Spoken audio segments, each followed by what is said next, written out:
ஸ்ரீமத் ராமாயணம் அயோத்தியா காண்டம் சர்க்கம் 18 ஸ்லோகங்கள் 25-26.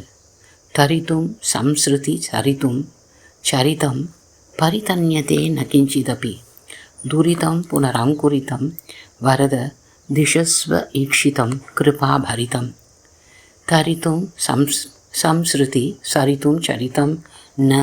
சம்சாரம் என்னும் சாகரத்தை கடக்க முயற்சி ஏதும் நான் செய்யவில்லை.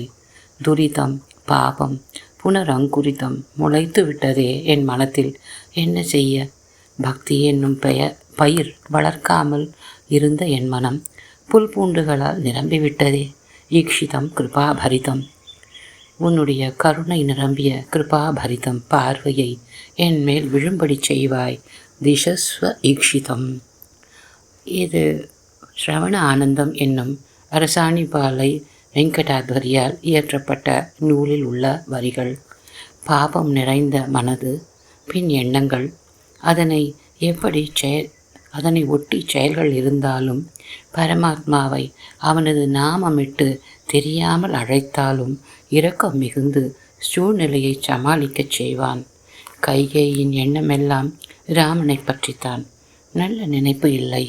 அவனை காட்டிற்கு அனுப்புவது எப்படி என்று மட்டுமே யோசித்தாள். சுமந்திரன் ராமனை அழைத்து வர எதிரே ராமன் மிக்க பணிவுடன், கைகேயு எதை பேச வேண்டும் என்று தெரியாமல் கலக்கத்துடன் பேசுகிறாள். அது புரிகிறது இந்த 2 ஸ்லோகங்களில். 25வது ஸ்லோகம். யதி தது வக்ஷ்யதே ராஜா சுபம் வா யதி வா அசுபம் கரிஷ்யதி ததா சர்வம் ஆக்யாஸ்யாமி புனः துவம் அகம். வேகம் இருந்தது அவளது வார்த்தைகளில். ராமா, அரசன் சொல்லி உள்ளார். அது மங்களகரமாகவோ அல்லது வேறாகவோ இருக்கலாம். நீதான் அதை கடைபிடிக்க வேண்டும். செய்வேன் என்று நீ சொன்னால் நான் அரசனின் மனத்தில் இருக்கும் எண்ணத்தை விளக்குவேன் என்கிறாள். சர்வம் ஆக்யாஸ்யாமி என்கிறாள். அரசன் வாக்கு கொடுத்தான், நீ அதை செயல்படுத்து என வலியுறுத்துகிறாள். அவள் மனதில் இன்னும் சந்தேகம் இருந்தது. 26ஆம் ஸ்லோகத்தில் யதி த்வயி அபிஹிதம் ராஜ்ஞா த்வயி தன்ன விபத்ஸ்யதே. அரசன் சொன்னதை விபத்ஸ்யதே அர்த்தமில்லாததாக ஆக்கிவிடாதே. தது அகம் அபிதாஸ்யாமி நகி ஏஷ த்வயி வக்ஷ்யதி. நான் கூறுகிறேன், அபிதாஸ்யாமி ஏவம் ந த்வயி ஏஷ ந த்வயி வக்ஷ்யதி.